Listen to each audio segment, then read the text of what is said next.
우리 교회가 지금 변화하려고 노력하고 있습니다. 체제를 변화하려고 부단히 노력합니다. 변화의 가장 큰 적이 뭘까요? 우리가 변화하려고 하는데 변화를 막는 가장 큰 요소들, 그 적이 뭘까요? 예? 그렇죠. 나태 같은 거죠. 게으름.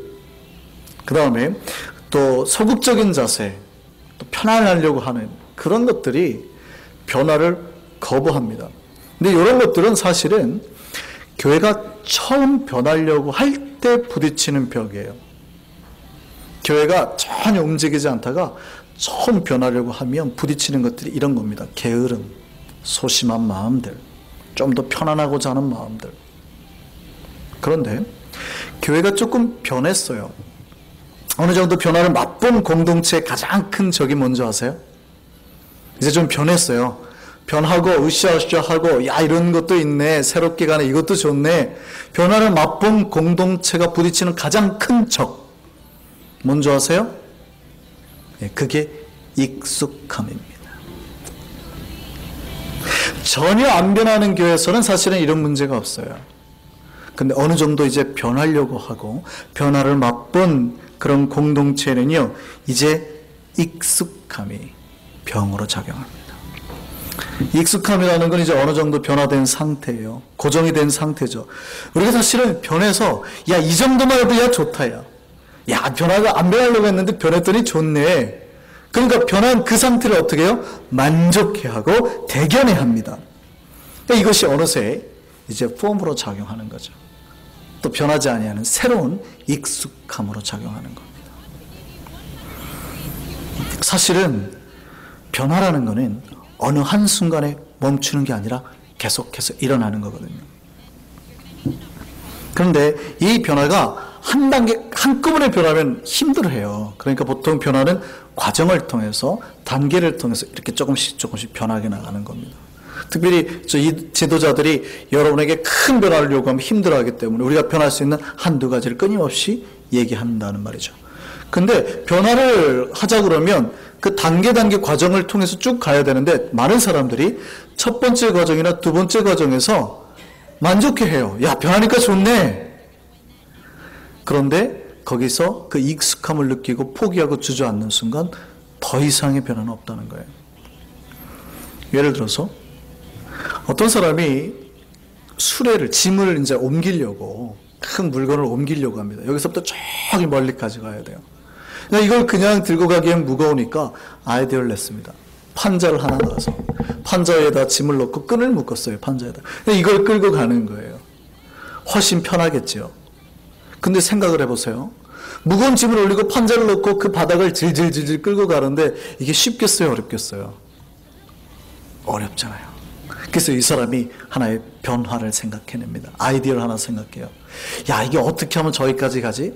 그래, 바퀴를 달아보자. 그래서 수레바퀴를 만들기 시작했습니다. 나무를 깎고 휘고 해가지고 수레바퀴 두 개를 만들어서 뒤에다 탁 연결했어요. 나무 판자에다. 그러니까 어떻습니까? 훨씬 더 나아가기가 편해졌죠. 좋아하는 겁니다. 이야, 이거 좋네 하고 끌고 가는 거예요. 근데 끌고 가다 보니까 도로가 평평한 도로면 괜찮은데 가끔 가다가 돌멩이가 있어서 턱도 있어요. 덜컹 하는 거죠. 그래서 좀 더 가보니까 움푹 패인 웅덩이가 있어요. 그러니까 수레바퀴가 또 붕 빠지니까 어떻게 해요? 위에 있던 짐이 툭 떨어져 버리는 겁니다. 짐이 망가지고. 고민하는 거죠. 야, 이거 될까? 어떻게 하면 될까? 고민하다가 아하, 그렇다. 바퀴에 고무를 달아보자. 고무를 달았어요. 그러니까 뭐가 생기는 거예요? 그렇죠. 쿠션이 생겨가지고 이제 턱을 넘어가고 약간 움푹 패인 데를 가도 그런 충격이 없는 겁니다. 달그락달그락 하는 게 없어요. 야, 이거 좋다. 근데 그거를 끌고 가는데 멀리 가야 되거든요. 10년, 20년을 가야 되는데 이 사람 혼자 끌고 가려고 해요. 혼자 끌고 갈 수 있겠어요? 없겠어요? 아니, 인간의 체력이 한계가 있는데 어떻게 그래요? 하루 이틀이면 몰라도 가다가 지쳐서 쓰러지는 거예요. 어떻게 할까 고민을 하는 거예요. 그러다 이 사람이 아하, 모터를 달아보자. 모터를 달아서 연결해서 자동 바퀴에다가 연결했어요. 그러니까 이제 모터로 가는 걸 만드는 거예요. 뭐가 나와요? 자동차가 이게 교회가 변하는 원리입니다. 처음에는 아무것도 없는 상태에서 이제 어떻게 우리가 10년, 20년 먼저 은혜의 항해를, 우리가 믿음의 항해를 시작해야 되거든요. 이 무엇 짐들, 이거 여러 가지 가져갈 거 많은데 어떻게 다 가져가요? 그래서 뭐 하자는 거예요? 변하자는 거예요. 이제 판자를 넣고 거기에 바퀴를 붙이고 거기에다 또 고무로 또 바꾸고 모터를 달고 거기서 멈추면 돼요, 안 돼요? 안 돼요. 비가 오면 우리가 가져갈 짐이 다 젖어요. 거기다 또 캡을 씌워야 돼요. 시트도 바꿔야 되고. 그리고 가는 겁니다. 이게 변화예요. 이게 변화입니다. 근데 이 변화에는 과정이 있어요. 처음부터 제가 막 자동차로 갑시다 그러면 다 부담스럽죠. 손 들고 다니던 사람들에게 자동차를 만들자 그러면 다 놔요. 그러니까 어떡합니까? 이제 판자에다 수레바퀴 하나 탁 달았어요. 좋거든요. 근데 사람들이 여기에서 만족해요. 이 익숙함이 좋은 거예요. 아, 목사님 말씀대로 했더니 좋네요. 이 수레바퀴 하나 가니까 이렇게 좋을 수가 하고 거기서 만족해요. 저는 멀리 보는데 이제 우리가 이 수레바퀴를 타고 20년을 가야 되는데 하루 이틀 가고 만족해요. 야, 이렇게 좋네. 오래 못 가는 거예요. 일주일 안에 쓰러집니다. 어떻게 해요? 새로운 변화가 들어와야 된다는 거죠. 이제 자동으로 돌아갈 때까지, 모터로 갈 때까지, 우리 교회가 그냥 축축축 갈 때까지 계속해서 변화해 나가야 된다는 거예요. 근데 많은 교회들이 어떻게 해요? 이 한두 단계에서 멈춰요. 대부분의 교회들이 변화를 꿈꾸는데 이 한두 변화는 했죠. 한두 단계에서 멈추고 만족해요.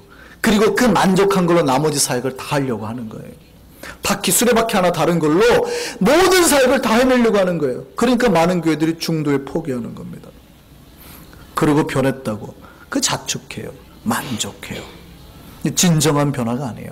그건 주님이 원하는 변화가 아닙니다. 변화는요, 계속 돼야 되는 거예요.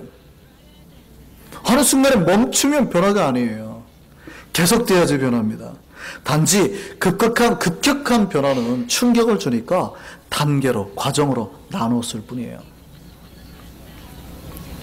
근데 많은 사람들이 이 과정에서 힘들어해요. 왜 변해야 되냐고. 아니, 목사님 변하자고 그렇고 변했잖아요. 왜 또 변해야 되냐고. 그분들은 이 믿음의 큰 항해를 내다보지 못하는 사람이에요. 아, 변한 거 맞죠. 바퀴 하나 다른 거 맞죠. 근데 거기가 끝이 아니에요. 저와 여러분은 더 아름답게 변할 줄 믿습니다. 우리 한성교회 미래를 꿈꿔보세요. 여기에서 멈출 교회가 아니라니까요. 멈추면 안 돼요. 우리 안에 어느샌가 뭐가 발생해요? 익숙함. 예, 변화를 꿈꾸는 교회는 익숙함이 발생하기 시작합니다. 처음에는 새로운 변화를 하자고 그러니까 기뻐해요. 찬성했어요. 근데 더 나은 변화로 나가자고 하니까 이제 그 변화가 부담스러워져요.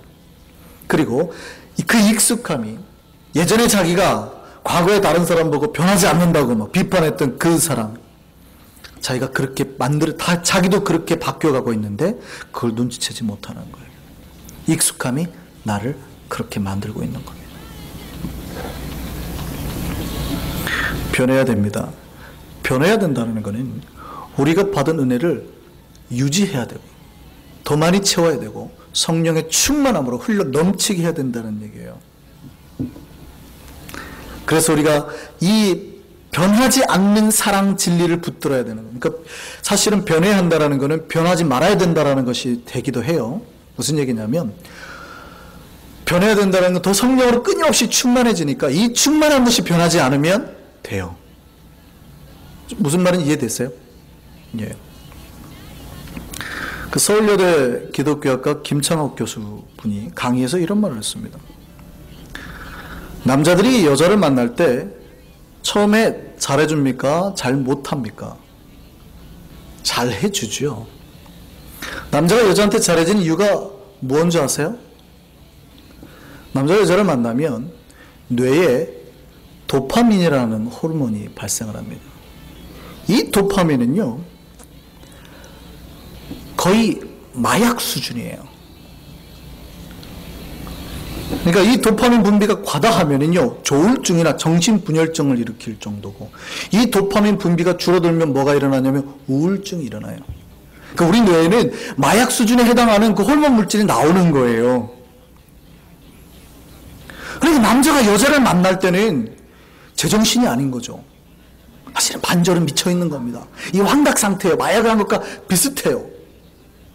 흥분되어 있는 상태예요. 실제 그래서 이 도파민이 분비된 사람, 사랑에 빠진 사람의 뇌를 갖다가 연구를 했는데 마약 중독자의 뇌 활동과 놀라울 정도로 비슷하대요. 이때는 남자들은 아무리 피곤해도 여자를 집에다 바래다 주죠. 오빠 이제 됐어요. 돌아가세요. 아, 오빠 너무 오늘 피곤하니까 오늘 그냥 돌아가세요. 그럼 남자 이렇게 말하죠. 무슨 말이야? 오빠가 바래다 줄게. 오빠 할 수 있어. 걱정하지 마. 안 피곤해. 오빠가 충분히. 무언가 빠져있는 사람의 말투가 나오는 거예요. 그죠? 약간 환각 상태에 있는 사람의 말투가 나오는 겁니다. 이러던 오빠가 변합니까? 안 변합니까? 변하죠. 이 약효가 떨어질 때가 오는 거예요. 근데 남자들이 죄책감 가질 필요가 없습니다. 남자들이 변한 게 아니에요. 원래 상태로 돌아간 겁니다. 오빠는 원래 나쁜 놈이 아니에요. 원래 그런 놈인 거예요. 이제 제정신을 차린 겁니다. 이제 오빠 호르몬이 안 나오는 거예요. 이때부터 남자들이 하는 말이 있죠. 이때부터 남자들이 여러분 증상을 딱 보면 알아요. 아, 저 오빠가 호르몬이 안 나온다. 그 딱 알 수 있는 그 증상이 뭔지 아세요? 집에만 들어가면 남자들이 하는 말. 아, 피곤해. 아, 피곤하다. 그 말이 입에 나오면 아, 저 오빠가 호르몬이 이제 안 나오는구나. 피곤하다는 말을 다 알고 살아요. 그래서 남자들이 집에 오면 아내하고 대화를 하려고 할까요? TV를 보려고 할까요? 대화를 안 해요. TV를 보려고 하는 거예요. 그리고 절대적으로 뭘 사서 하려고 그래요? 리모컨을 사서 하려고 그래요. 리모컨. 리모컨을 뺏기면 죽는 줄 알아요. 남자가 그쯤 되면요. 예, 그거에 매달리는 거예요. 뺏기면 죽는 줄 알아요. 근데 남자들이 그 채널을 볼 때, TV를 볼 때, 한 방송 고정해서 볼까요? 돌려볼까요? 돌려봐요. 막 돌려봐요. 연구를 했대요. 왜 이 사람들이 이렇게 남자들이 TV를 돌려볼까? 그랬더니 나중에 몰랐는데 알아봤더니 새로운 여자 더 많이 보려고. 그러다가 소파에서 자요. 그러니까 남자들이 어느 순간, 여자들도 마찬가지죠. 머릿속에서 도파민이라는 호르몬이 멈추는 거예요. 서로에 대해서 뜨거워하고 열광적이고 막 좋다고만 매달려던 순간이 사그라들 때가 온다는 말이에요. 아무리 좋아 보이는 사람은 다 사그라들 때가 와요. 연구를 했더니 보통 남자들이 3개월에서 짧으면 3개월, 길면 3년, 많이 가야 3년, 뭐 요즘에는 평균 1년 반이래요. 아무리 죽고 살기로 매달려도 1년 반이면 오빠가 더 이상 집 안 바라다 준다고요. 그럴 때가 온다는 거예요. 누구에게나 익숙해지는 것이 와요. 타인이 자기처럼 느껴질 때가 온대요. 여러분, 제가 지금 막 좋죠. 처음이니까 지금 좋고, 아, 설교 잘한다. 익숙해질 때가 온다니까요. 아, 저 목사님 속에 익숙해. 얼굴이 잘생겨 좋을 때 오죠. 어느 순간 익숙해져요. 아, 보니까 우리 남편보다 못하는 데가 몇 군데 보이기 시작하고. 익숙해질 때가 와요. 여러분, 예수를 믿는 즐거움이, 하나님 믿는 변화가 여러분의 감동으로 오지만 어느 순간 익숙함으로 다가오기 시작한다니까요. 은혜의 그 기쁨이, 호르몬들이 사그라들 때가 와요. 근데 계속 잘해주는 사람이 있대요. 남자가 여자한테. 한 번 잘해줬는데 죽을 때까지 잘해주는 사람이 있대요. 대륙별로 한 2명씩. 2명씩 있대요. 만약에 여러분이 그런 놈과 사신다면 행복한 거고, 그렇지 않으면 그냥 아, 정상적인 가정생활을 하고 있구나. 아, 나는 참 평범한 가정생활을 하고 있다. 이 생각하시면 돼요. 어차피 오빠가 더 이상 호르몬이 안 나와요. 그냥 평범해진 거예요, 이제.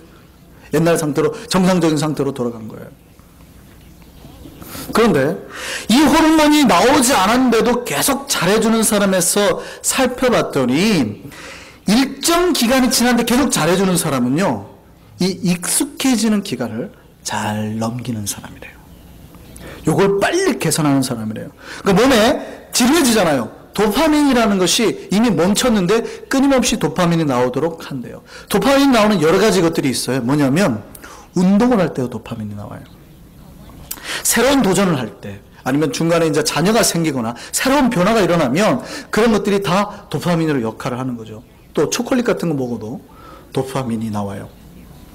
아니면 놀랍게도 공포 상태 있죠. 이 극심한 공포를 느낄 때 이 공포를 극복하기 위해서 도파민이 분비가 되니까 여기에 사랑하는 것과 헷갈리게 되는 거예요. 그러니까 누구나 다 익숙해질 때가 온다는 거예요. 영적인 거에도 이 익숙해질 때가 온다는 거예요. 이걸 어떻게 해야 돼요? 빨리 잘 넘어서야 돼요. 그래야 새로운 변화가 와요. 그래야 새로운 즐거움, 기쁨이 생겨요. 부부간에도 같이 운동을 해야 되고 여행을 떠나야 되고 새로운 변화를 꿈꾸는 부부는 건강해진다는 거예요. 끊임없이 도파민 나오고 새로운 영적인 자극들을 넣어줘야 되는 거예요. 여러분이 지금 변화된 상태에서 야 좋다, 이제 우리 목사님 하자고 그랬으니까 교회가 좋아졌네. 좋아졌죠. 근데 그 순간이 어느 순간 익숙함으로 자리한 순간 지루함이 금방 다가온다고요. 그러면 1단계, 2단계에서 멈추고 수레바퀴에서 멈추고 더 이상 멀리 나갈 수 없는 상태로 변해버리는 거예요. 교회는 계속해서 변해야 될 줄 믿습니다. 익숙한 것에 만족하면 안 돼요. 제가 얼마 전에 말씀드렸죠. 많은 교인들이 익숙한 것과 성령 안에 있는 걸 구분하지 못하는 것 같아요. 성령은 끝없이 우리를 타오르게 합니다. 변화하게 만듭니다. 근데 익숙해지는 건 머무는 거예요. 많은 분들이 기도를 익숙하게 합니다. 그런데 그 안에 성령의 역사가 없어요. 정말 자신이 고백하는 그 고백에 가슴을 찢고 기도를 해야 되거든요. 여러분 지난번에 기도할 때 그 순서대로 기도하세요? 여러분 정말 기도할 때 그 말투대로 혹시 기도하진 않으세요? 익숙해진 거예요. 여러분 찬양할 때 잘 보세요. 주님 내가 여기 있나이다 나를 보내소서 할 때 막 가슴이 불타올라서 하세요? 주님 나를 정죄하소서 했어요. 정말 그렇게 하시냐고요? 아니면 정말 그 멜로디가 익숙해져가지고 그 가사가 익숙해가지고 익숙한 대로 노래를 하세요. 우리가 어느 순간 뭐를 즐겨요? 익숙한 것을 즐겨요. 그리고 이 익숙한 거를 정말 잘한다고 성령 안에 있다고 오해를 하는 거예요. 익숙하다는 말의 한자 말은 습관입니다. 어느 순간 신앙이 습관이 되어버렸다는 말이에요. 그러니까 역사하는 성령의 감격이 없어요. 물론 습관은 사람의 행동을 좌우합니다. 인간은 깨달은 것보다 습관대로 움직이게 되어 있어요. 그런데 이 습관에 머물면 안 돼요. 이 습관에 머무는 사람은 더 이상의 변화를 꿈꾸지 못합니다. 이 습관이 깨지면 불안해지는 거예요.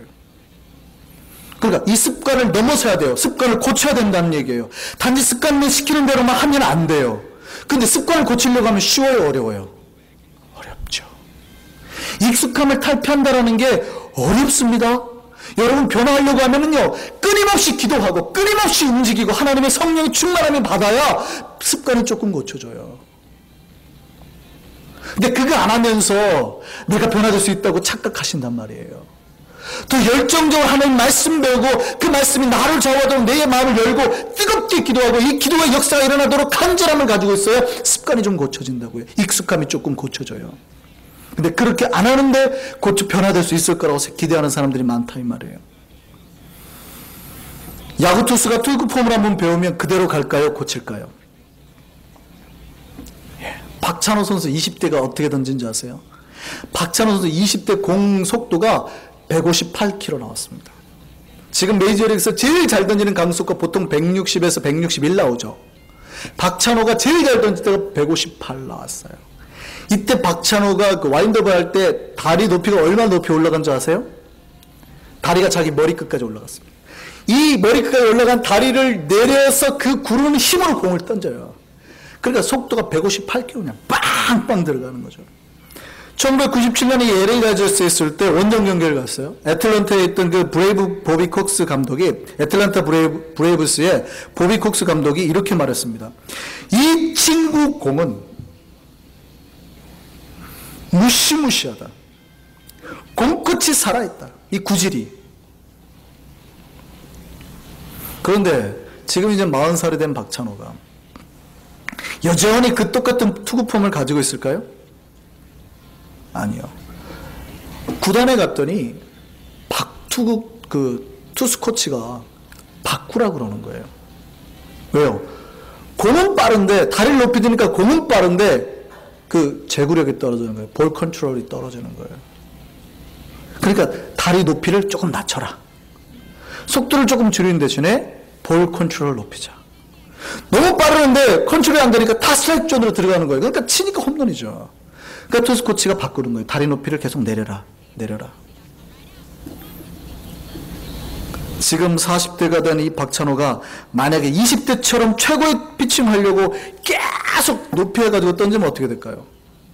부상당해요. 금방 퇴출이에요. 박찬호가 롱런할 수 있었던 이유가 뭡니까? 계속해서 변화를 꿈꿨어요. 폼의 변화, 자기 나이대에 맞는 변화를 계속해서 꿈꾼 거예요.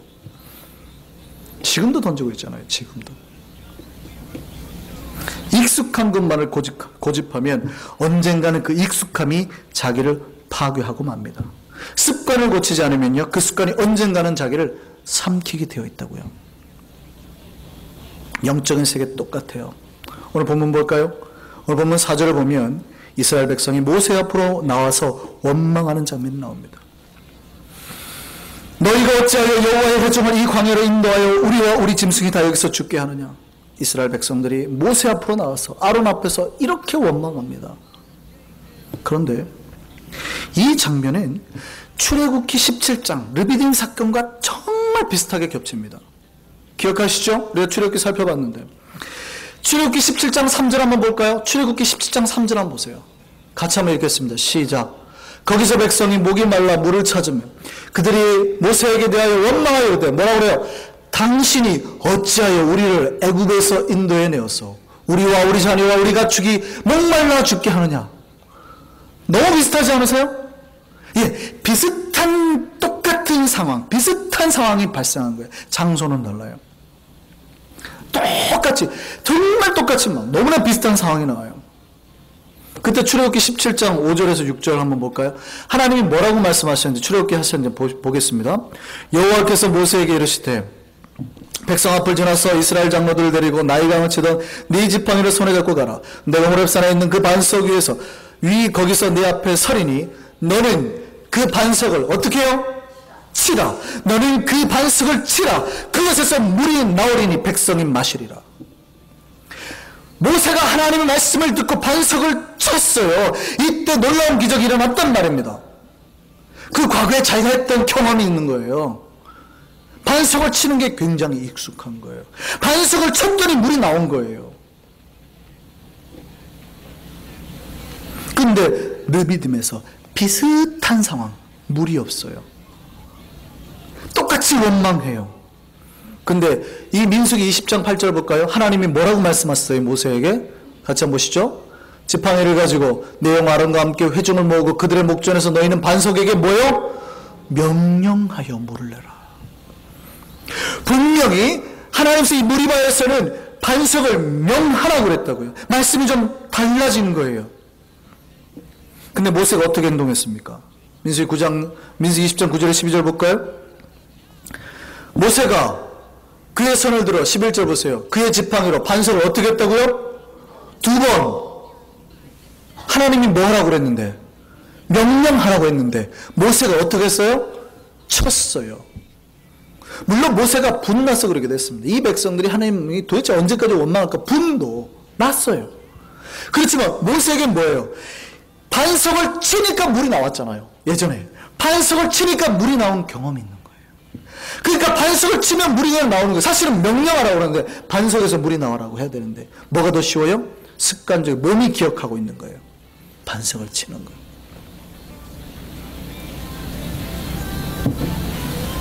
그랬더니 하나님이 물은 나오게 하셨어요. 익숙함에도 능력은 있게 하셨어요. 왜냐하면 이것이 이스라엘 백성들의 목숨과 관계되는 거니까. 물이 나와야 살거든요. 광야에서. 물이 없으면 다 죽으니까. 당연히 하나님 내주셨어요. 그런데 그 다음 하나님이 모세에게 무서운 말씀을 하십니다. 12절 보시죠. 여호와께서 모세와 아론에게 이르시되 너희가 뭐 했고 나를 믿지 아니하였고. 변하지 않으니까 하나님이 그걸 뭘로 받아들여요? 믿음 없음으로 받아들인다고요. 너희가 나를 믿지 아니하고. 이스라엘 자손의 목전에서 내 거룩함을 나타내지 아니하였다. 변하지 아니하니까 익숙함에 의지해서 하나님 역사를 행한 사람들, 사역을 한 사람에 대해서 뭐예요? 믿음 없는 자라고. 너희가 하나님의 거룩함을 나타내지 아니하는 자라고. 그 다음에 뭐라고 그랬어요? 너희는 이 회중을 내가 그들에게 준 땅으로 인도하여 드리지 못하리라. 무슨 얘기입니까? 가나안 땅에 들어가지 못할 것이다. 모세가 가나안 땅에 들어가지 못한 이유가 뭐예요? 여호수아보다 영역이 떨어져서요? 체인지 하려고요? 힘이 떨어져서요? 백성들에게 인기가 없어서요? 그런 것들이 이유가 되지 못합니다. 누가 모세보다 영역이 세겠으며 이 모세의 능력을 누가 감당하겠어요? 10가지 재앙을 일으키고 홍해를 가르고 하나님과 독대해가지고 계약 맺고요. 10계명 받아가지고 내려왔는데 감히 누가 모세에게 거역하겠냐고요. 근데 이 모세도 뭐를 넘기지는 못해요? 익숙함을. 자기가 잘 할 수 있는 거 이거 넘어서지 못했다고요. 잘 되고 있다고 생각하는 거예요. 자기가 조금만 했으면 자기 사명인 가나안 땅에 곧 도착할 거라고 생각한 거예요. 이 익숙함의 공포가, 이 습관의 공포가 자기가 그렇게 들어가고 싶었던 가나안 땅에 들어가지 못하게 하는 거예요.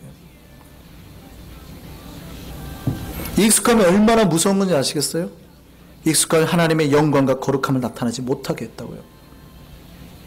하나님의 명령에 불복종하게 만들었다고요. 내가 그냥 익숙한 것에 머무는 것이.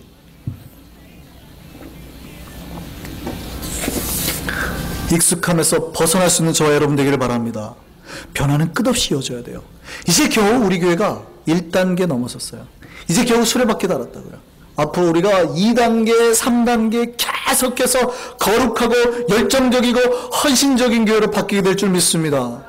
다른 교회들이 다 1단계에서 머물러도요, 정치하고 있어도요, 우리 교회는 계속해서 변화되기를 원합니다. 변화되는 교회만이 주님의 거룩함의 역사를 실천할 수 있습니다. 성령의 역사 현장에 서 있는 교회는 변화되는 교회예요. 성령은 변화의 영이기 때문에요.